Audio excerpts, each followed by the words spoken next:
Now, this is something I built only because it felt like it was very difficult to have people follow along exactly with what I was doing with my hand, since my hand was always pointed towards me. It made it difficult.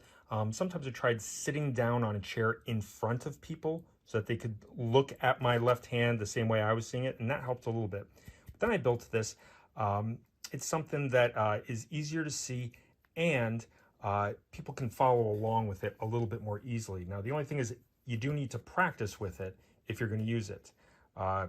Couple of things. One is you have to know how to do it backwards.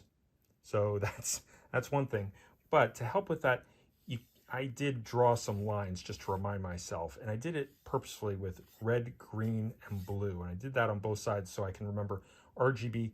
The red is the first thing I do, so I come up over the fingers and down. Then green, come back up towards the knuckles and down. And then blue is the third thing I do, which is where I go over the first line. And then this indicates that I go under the second line. And I can see that. Then on the back,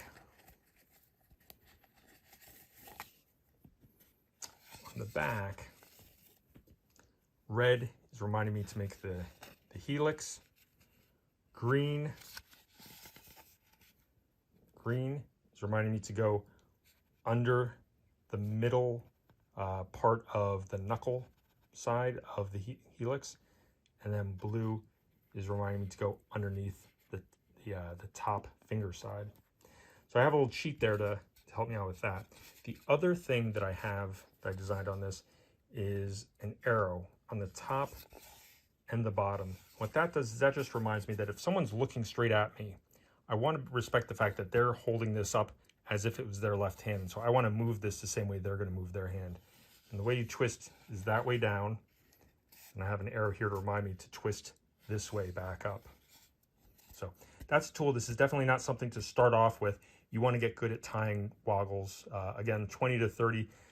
And once you have into muscle memory, and then really be able to work through it yourself. The other thing you can do is after you've done 20 or so, the next 10, start doing it the same way we teach our teenagers to drive. Talk aloud, talk through what you're doing. Say I'm going to start pulling the line. I'm going to start pulling the line over towards my finger side and down, then back towards my knuckle side and down. And then I'm going to go underneath the top finger side of the X. Start talking through it as if you were telling someone else how to do it. All right, so when somebody comes up to you and says, hey, does this look right? It's really difficult to tell whether they're on the right track. A lot of times you have to say, just keep following it and see if it works out. If it doesn't work out, you'll know. But one thing I can show you is sometimes people will stop following the line they should be following. They might go to either another, instead of following this one, they might follow this one.